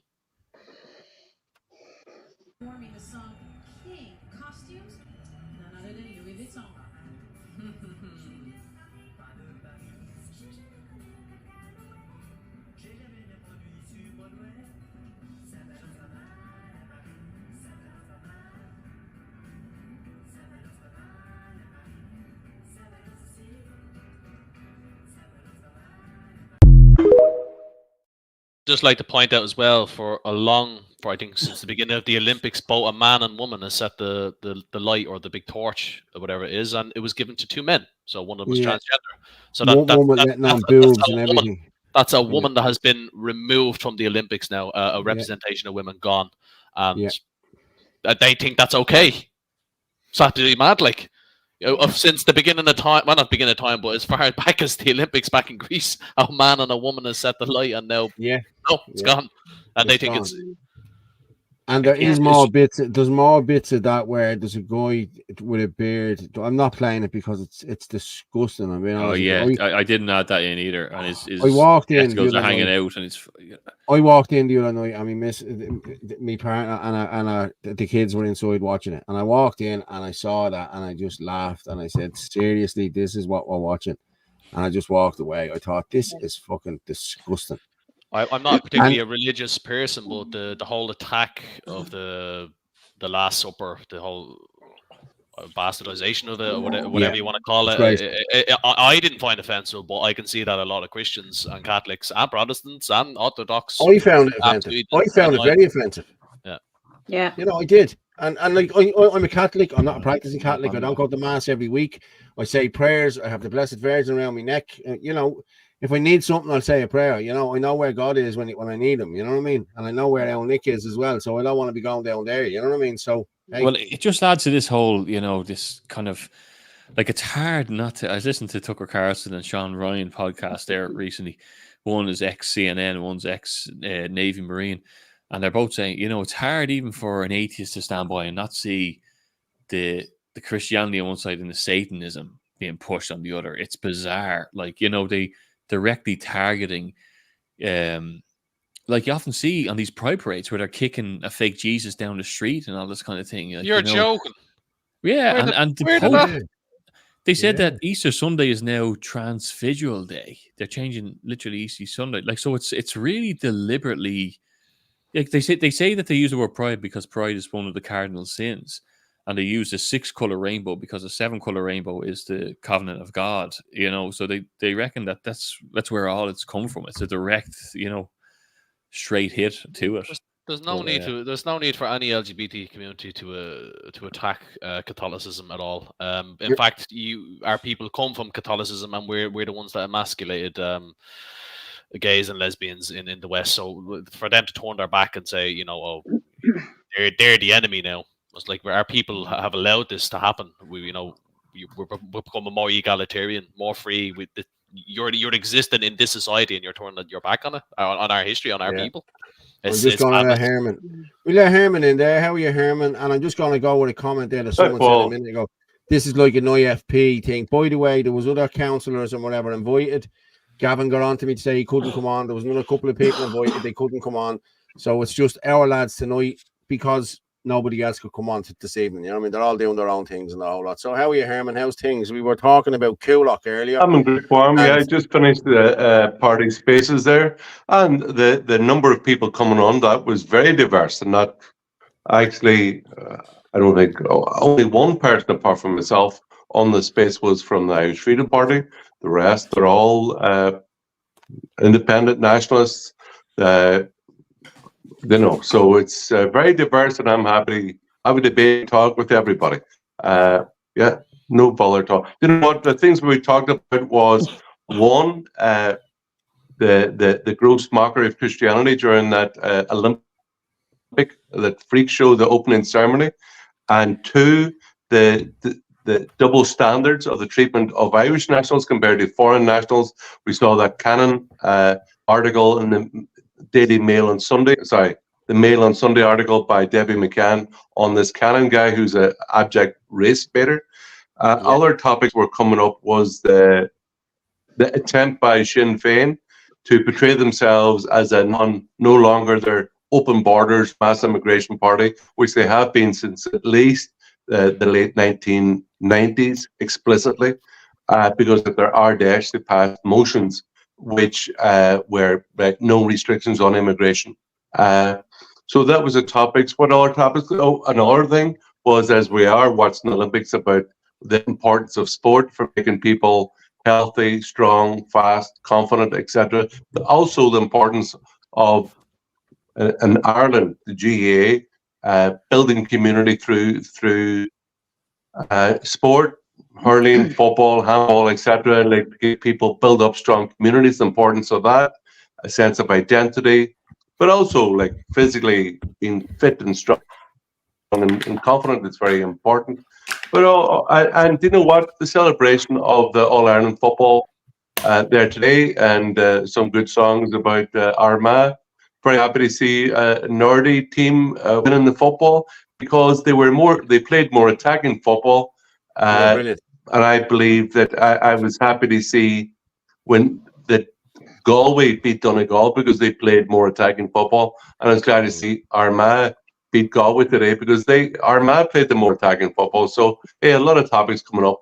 We don't want to just do all politics today because we're in the middle of summer. And is it true that we sent 50 guard over to the Olympics as well? Was the minister just as mad? Seemingly so, yeah. Read it in the paper, read it in the Irish Times. It must be true, Glenn. Yeah, it must be true. It was in the Irish Times, yeah. Yeah. You can't make this nonsense up, like, you really can't. Well, you kind of can, Glenn, and that's what they're doing. They're making it up. It's gone ridiculous. Like, sorry, I'll just bring in Herman for a sec again. Like, you heard what happened yesterday. There was the protest that never was. Like, that was a setup if ever anyone tried to do a setup. Like, absolute setup. But we've seen it before. We've seen when the Paul Connolly actually went to Coolock there a number of months ago. He dropped his phone, and because he dropped his phone by pure chance, or because people were there at Coolock, that they were able to open his phone and find out that the day before that he was actually in Coolock, because the day before the hard left Antifa activist had set up a fake let's say rally in the centre of Dublin, which didn't work out, and that so it just shows you the interaction between the activist journalist press and the Antifa activists that we have in Ireland, and the interaction and the damage they can do. So I think generally my let's say admonishment to people is, when you see an event organized, unless you know who the people organizing it are, be it a political party or someone you trust, like Malachy Steenson or etc., or the committee that organizes down in Coolock, don't believe it. It could be a setup. So only listen. Don't be taking for granted the veracity of memes you might see online. Now, I do remember when There was one about 2 months ago. There was supposed to be one, I believe, in Tipperary, was it? But that was a leftist setup as well. So we have to be wary that some of these memes that you see online advertising events can be by leftist activists. So only take it from sources that you have that you can trust and actually have a solid history, or who you know and trust. Well, I'm just going to play a little video there. It's only a couple of seconds long. It's only 20 seconds long, of Coolock yesterday, of the protest that didn't happen.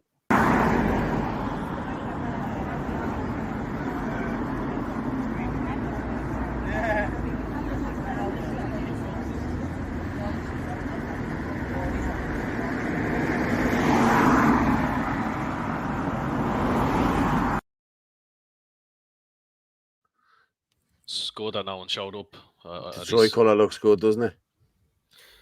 Did you see that video with the guy with the Trump, with the American flag and the Trump flag outside the car, and he drove past the wall? Yeah, see that one? No, I didn't see him, but it was, that was the fellow with great. the long hair. He's deadly. Was he a man that was interviewed in town? I don't know. It was at the Coolock. Was that literally at the wall that they put down.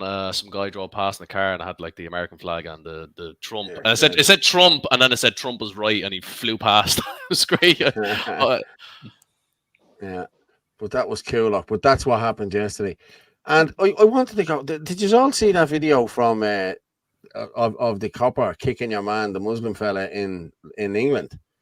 Yeah, the real media. Yeah. No, I have the real video there, but I'm just gonna talk about this for a sec. Like, a video circulated around, and it was the copper kicking him in the head while he was on the ground. Okay, and that was the only video.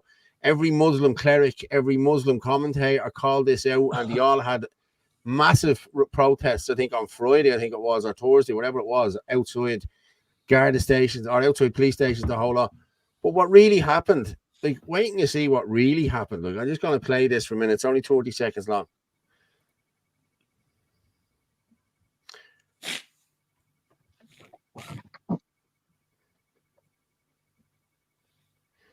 There you go. They attack the officers.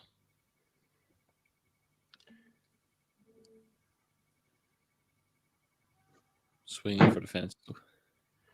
Yeah, there's your man on his back. Look. That's when he kicks him now. Yeah.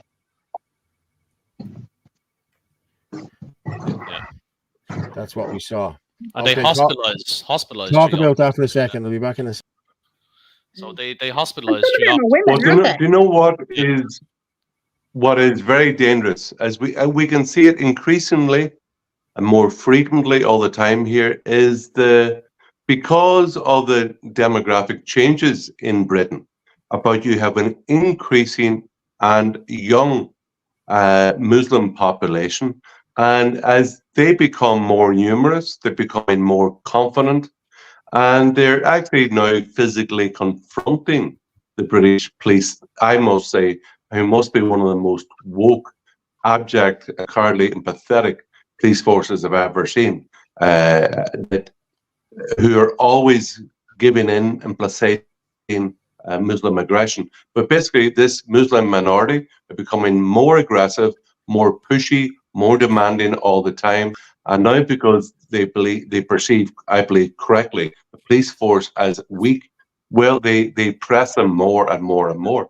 And I think this is just another occasion where they have no respect, and this is dangerous for all societies, when people do not respect the police force.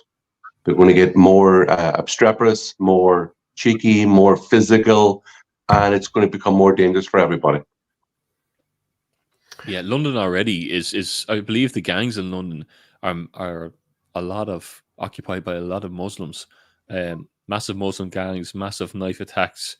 I know people are very concerned that we're looking at the same route here with our knife crime going up. Yeah. It's almost an we have inevitability.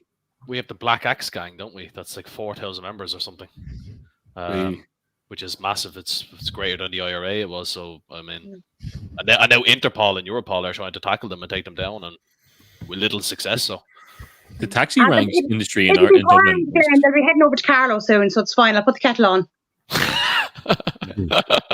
We will. But there was a video, Paul. Did you see the video from Stephen's Green where the two the black taxi men are talking to each other, and one just pulls out a machete from behind them? That's an old one. I think that's an old one, isn't it? It's like a year old. It's an old one. Yeah. Was it Stephen's Green or was it O'Connell Street? I think it was O'Connell Street. Okay. But they wanted to get rid of the Blessed Virgin statue there because the Muslim fellas didn't like it there. It was interfering in their prayers. Well, fuck off somewhere else and pray then. You know, go on, no. You know, Exactly. This is still a when in Catholic. Rome, there's Romans do, or we got to make it clear to these people that this is Ireland, and when in Rome, do as Romans do. This is Ireland. You want to get along here, you do as we do. And if you're not happy, if you want to change Ireland in any way, off you go. This is not your country, and you don't tell us what we have to do to change to please you.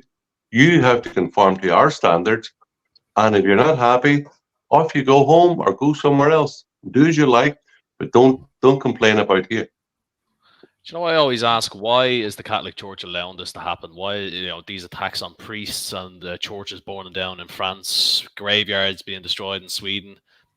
Catholic Church does nothing and says nothing and doesn't plan to take any stance whatsoever. In fact, they ignore it, just like the woke media. So it's like. But why are they letting them in, Glenn? Like, they've let them in to pray in a Catholic church as well. Yeah. Yeah, you know. It's this Anthony, it's like Father. Anthony, you know the friary, the Capuchin friary. Well, actually, Luke knows it. On Dublin Street in Carlow. That was the first big iPlass centre. So the Capuchin monks lived there for something like 50 years or probably more, right? And I think the last one left in June. But when the builders were in doing that place up, there was stained glass for the chapel. That was all destroyed. All of it. No respect. Unbelievable. Yeah. Well, to answer Glenn's question, I think at the Second Vatican Council, this emphasis, it's almost like a parody of Father Ted. That's an ecumenical matter, Father, about this thing where you don't have an explicit act of faith in Jesus Christ. It doesn't matter what you believe, as long as you're a person of good character, good action, that everybody is saved. It doesn't matter, irrespective of what you believe. Now, that's quite contrary to the historical Christian faith that's been around for 2 millennia. And this whole thing, everything is accepted, everything is good except for traditional Catholicism. And it's a very effeminized, weak, watery, and pathetic. And also it has cultural consequences for us, this whole thing, but we're not worthy, that you don't come to Ireland. Yeah, we're willing to be instead of being clear and confident in who you are, where you're from, what you believe. I've used the phrase, this hole in the parliament. We'll just provide the background and if you need to come into our church and pray, that's no problem, even though you have a contradictory religious faith. If you want to come in and you need housing, welfare, we'll provide it. So this whole cultural self-abnegation, be it if it's from a religious basis or like a nationalist basis, is very dangerous. It's damaging, corrosive to Ireland, to the Catholic Church, to Western culture in general, and we have to be much more confident in our values, in our beliefs, in who we are as people with an identity, and say, do you know what? This is Ireland. When in Ireland, you do as we do. You move along and get along. If you're not going to do so, off you go. Off you go home, and good luck to you.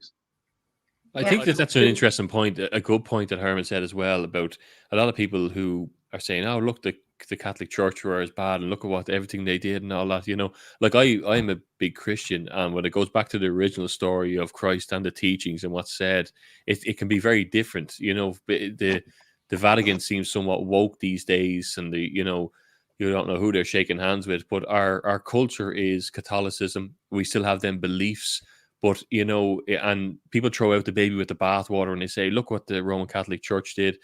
And that's unfortunate because the belief still stands.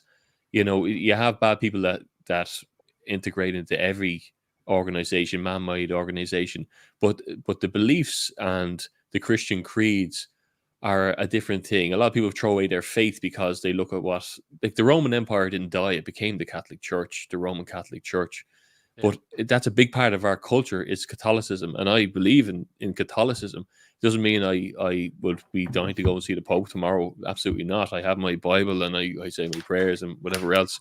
But yeah, I think it has weakened, and it just worries me that maybe it's conforming. The Vatican's conforming to the times of the interests of people who are higher up, maybe.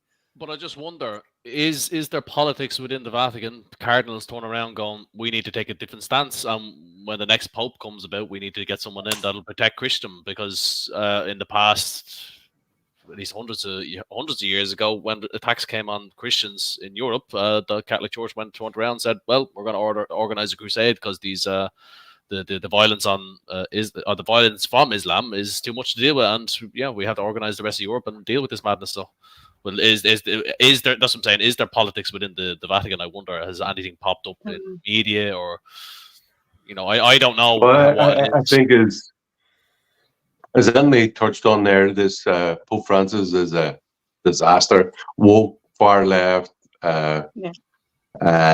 confused. He seems to be the Joe Biden of the Catholic Church. Ever since Pope Benedict stepped down there, what was it, 10 years ago? It's been just a downhill slide. Hopefully, we get a Vatican again as Pope sometime in the near future, and you know. But it's important. I think the Second Vatican Council with has detrimental consequences. But if we return to tradition, be it in philosophy, theology, liturgy, etc., that I believe someone solid, someone clear, in keeping with the tradition that has been passed on for 2 millennia, that we have a chance. But also has huge consequences, the religious and culture of Ireland, because the interaction between, we're soaked in that religious foundation, but also we have to be confident as a people. We are Ireland. Ireland is our language. These are our games, Gaelic games. This is our music. This is our dance. We should be very proud of who we are as a people, what contribution we've made to the world, what beauty we can bring by our music, by our literature, etc. We've brought great things to the world because we're Irish, and you know what? Our game's not over yet. We've got many great things we can still produce. So we should be proud, and I believe we should be.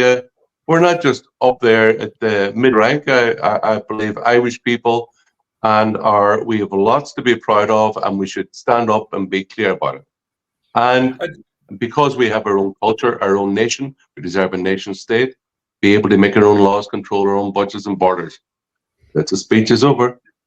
you know, Herman, though, the thing is that it's amazing, like, the kind of self-immolation. Like, I don't know, like, I know it's Armagh's Day today and they were brilliant in the football, but the president of the GA last week, and he gave that kind of, you know, the bleeding heart thing of, oh, didn't we go to the four corners of the world, and, you know, we have to look after people now, all this stuff. And you have the likes of Joe Molloy from News Talk today. Oh, I could be the next president, you know, and things like that. You know, this kind of thing that's kind of going through the kind of middle class in Ireland at the moment about, our nationalism is about how generous we are. And, well, it's no use being generous if your own people are dying on the street. We know record homeless figures again the other day, 14,000. You know, there's people here in my community who are telling me all the time, oh, businesses they're gone. Like, the tourism isn't half as high. The last 2 years in Kilkenny, they released the tourism figures in late June, early July, still haven't had them out this year, and I wonder why that is. It couldn't be due with accommodation being taken up with all the asylum center, all the asylum seekers, you know. And it's amazing. Well, we've certainly replaced it. Welfare tourists have replaced tourists, proper tourists in Ireland. The last time I looked, there was over a third of all hotel rooms and accommodation centres were given over at the taxpayers' expense, Irish workers' expense, over to give free accommodation to non-nationals. It's madness. But I think you're right. Self-immolation, I think there's two problems in Ireland. Hit this cultural self-loathing, which is predominant across the west of Europe, but it hit Ireland particularly hard. Why? Because, as I said there, religiously, the Second Vatican Council, which was basically everything that became before 1968, the year of my birth, was bad. And also the Troubles, which also began in 1968, was the associated Irish nationalism, not with our poetry, literature, dance, everything wonderful, the beauty of our country, but the associated Irish nationalism with IRA and bombings and shootings. So we had that, gone through that period of, as you say, self-immolation, this cultural self-hatred, hypernophobia. And you know what? Okay, I've had enough of that. Look around, we've got lots to be proud of, and we should be, and we should say so, and we should stand up for who we are as a people and the things that we need as a nation state. But I do think about the Second Vatican Council, the Second Reformation, and this hatred of everything became pre-1968 is very dangerous, and we should have more respect for the tradition, the Catholic tradition of the Church, and also of everything that makes Ireland unique, be it our language, our music, our dance, games, etc. So I believe today was a great celebration of national community and like coming up from the grassroots of parishes and the county, and it was great to see the colour and the happiness that All Ireland final brought, and the pride, for example, that the people of Galway and Armagh felt to represent those players, the training they did, the whole emphasis on excellence, being the best, on being there only because of merit, not because of DEI, not because they're, I don't know, one-legged, lesbians or whatever. That the whole the GAA sport, even though it's become woke on the surface, I think this foundation is built on the whole emphasis on merit and excellence is very good. So you know what, we can change our culture around quickly for the better. There's a lot of good there about this, let's say, local pride, sense of place in Ireland, which is still very strong, which isn't common everywhere across Europe. So there's a lot of things about Ireland, even though we bemoan what has happened to Ireland in our lifetime, but we're in a lot better position than many other countries across Europe, be it Sweden, Italy, France, and Germany, etc. Ireland, I believe, can be the foundation for a fight back to defend not only Ireland, but we can be a light to the rest of Europe as well. Yeah, I think you notice that with these parades, that there's definitely an Irish pride. I think even our Catholic faith is part of that. You often see that very commonly with people that are out there protesting, even on this show, they're wearing the cross, or, they have pride in their identity in that regard and their history. And we're steeped in history, we're steeped in achievements, and even our sport today, we were saying even, next year to counter the Pride Month, we'll all stick tricolours for the whole month of June in our front gardens, and let's have an Irish Pride Month. And I think that's the way out of that, the way forward. Yeah, and it is lovely to see it. Like there last Friday, where Luke and I were at the protest, you just see everybody with the flags and they're wrapped around them and everything. And it's just so lovely to see. It really is. And everyone's in good spirits, you know what I mean? And proud to be there and happy to be there. And same as Coolock and the whole lot. It's lovely. That video that Paul took of the, what you call it, the bollards. Do you know the pages? the views that has gotten is absolutely amazing. Like it's just fantastic to see it. Yeah, and that wasn't like that was down to someone else. You know what I mean? Somebody got Damo and Ivor in contact with me, and they sorted that. Got to paint the whole lot, and I helped make sure it was. You know, we helped make sure it was done, and it turned out brilliant. It turned out lovely, and you can't be having RTE. What sealed it for me was Kieran Cuddihy done a live there from last Wednesday, and he kept talking about, and he kept zooming in on what was on the wall, and I had Muslims out, rapists out, pedos out.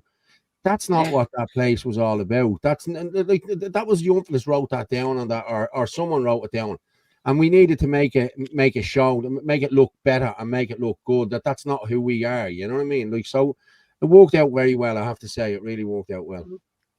Look at that comment there in the town of Middleton, Cork. This the first time this year not having a Patrick's Day parade, but they had an Indian Diwali festival. They're giving out curry. I can't say that, Pop. Well, you know what? On St. Patrick's Day this year, what do you call Rory O'Byrne, who you know ran as a candidate for South in Galway, they invited me over for St. Patrick's Day. They had a St. Patrick's Day parade, which was actually unlike the one in Galway, the civic one, which St. Patrick's Day parade is now. It's for decades it's had nothing to do with St. Patrick. And now,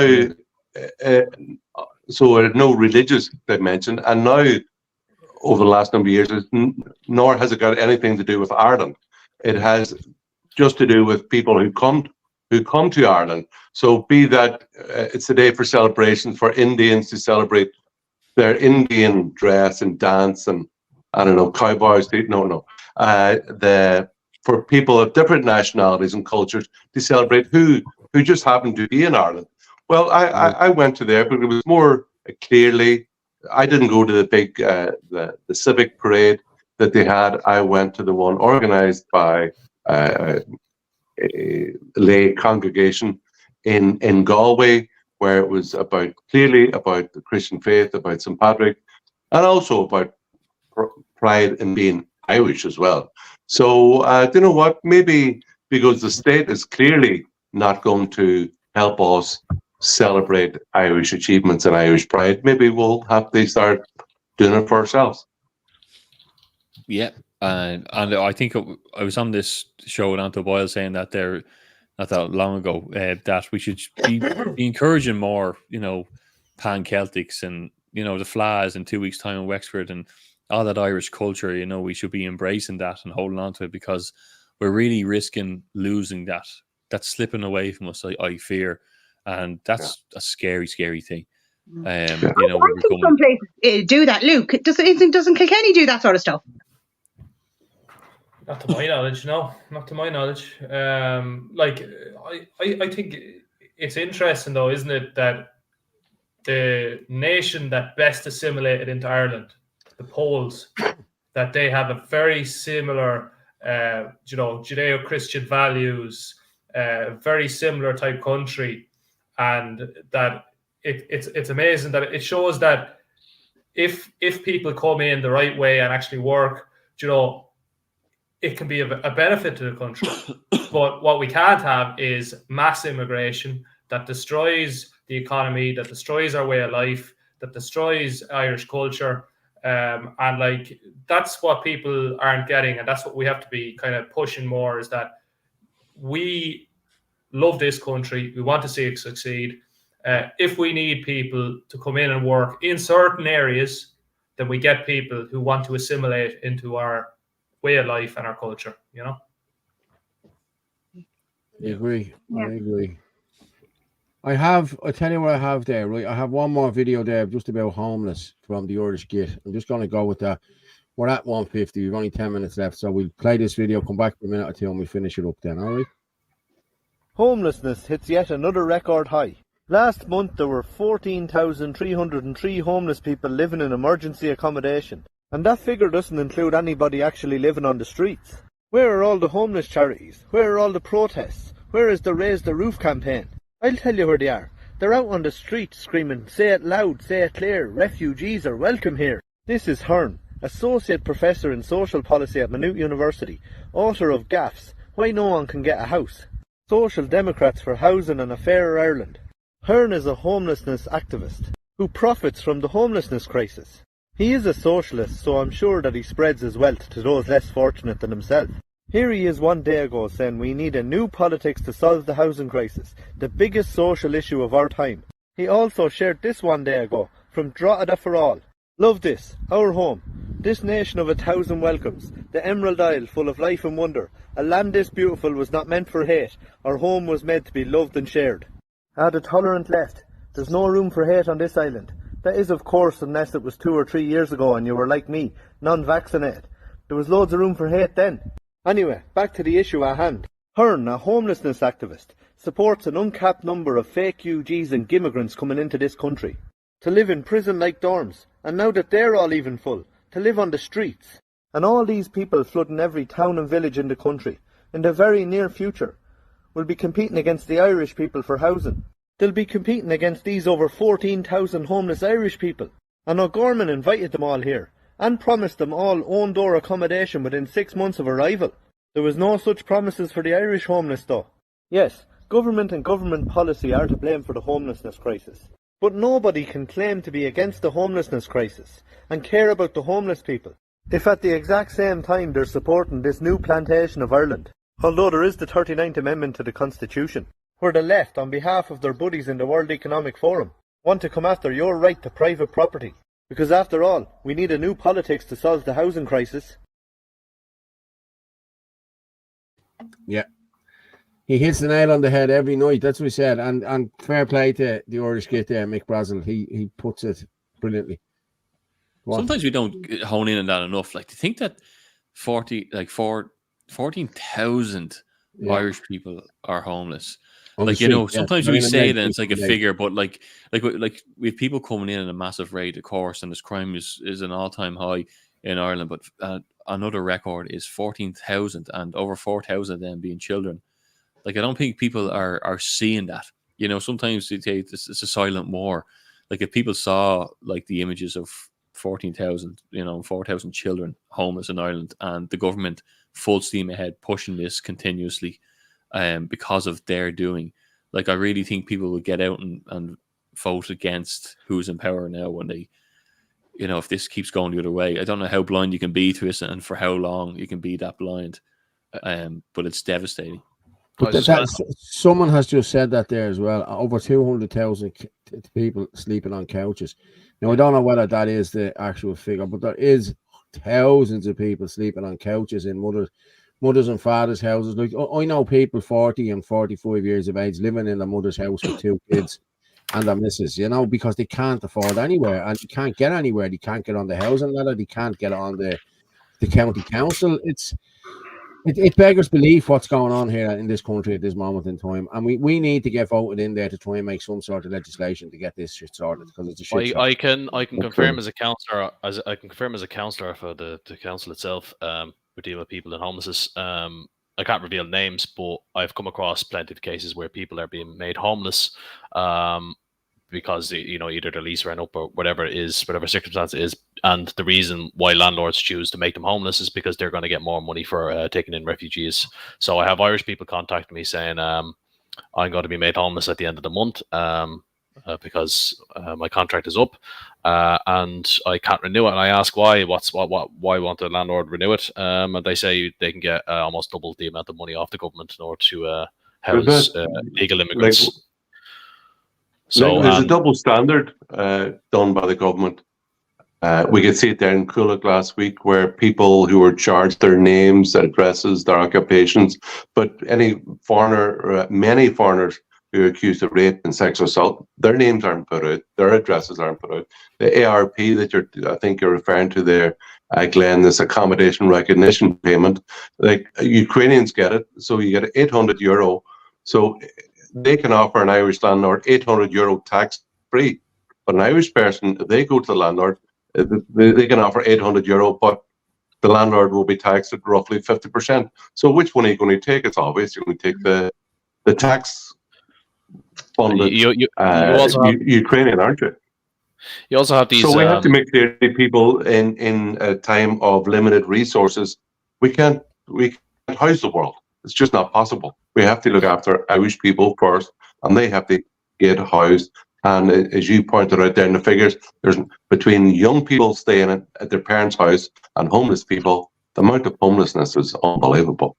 Yeah, and you have these series of houses that are being built, and the people are housed in them in phases, and you could have 4 phases. You could say this is not from my own evidence in the council, but I've seen online is that you could have A, B, C, D phases for housing people, and then the first 2 phases you have a minority of Irish people being housed, and then the last phase is no Irish people being housed. So it's completely you're treated like second-class citizens, and you're definitely not looked after if you're Irish. So that is clear. It's 100% clear. There's no debate in that. So it's madness. So there's a message taken. Irish people sleep rough on the streets of Kilkenny, while foreign men are in hotels, nice and cozy. Same in every town and city across Ireland. Makes me sick to my stomach. And it's the same in Carlow. I've been trying to help this man for weeks in Carlow, and do you think I could get him sorted out? No. And nobody cared. Nobody. Right. Do you know, I had to get him doing emails. I had to get him doing loads of stuff. And there was another guy in a van that I spoke to Luke about before, I spoke to Glenn about before, up in Dublin, the guy with the van. And again, like that, nobody to help him. And he spent months and months and months in a van, and nobody cared. Right. On that note, we're going to have to finish up now this evening. So what I'm going to do is I'll drop you back down below here, and I'll be into you in a minute to have a chat. All right, I'll drop you down, Herman. Thank you very much for coming on, mate. Thank you for the invite. It's great to have you on. Luke, vice versa, fair play to you. Thank you very much. And the same there, Orla. Thanks very much. Glenn, same to you. Thank you very much, mate. Well, Anthony, we've come to that time of the night again, and like every weekend, we do the same. But fair play to you. Thanks very much for coming on. And cheers, Paul. Fair doing play. this with me tonight. It works. It only works when we're all together and we're all doing it. And it was an IFP night tonight. It was an IFP night tonight because nobody else had come on. Gavin was asked to come on, and so was a few others. So, listen, Anthony, thanks very much. I will talk to you in a few minutes. So, we're finished up now tonight now, and I just want to say my uncle Tom died last night, and I just want to say rest in peace. Tom Fitzsimons, he's from East Wall. He's a great man, and he will be sadly missed. And as we say every Sunday night, the truth is like a lion. You don't have to defend it. You just need to let it loose, and it will defend itself. Thank you very much.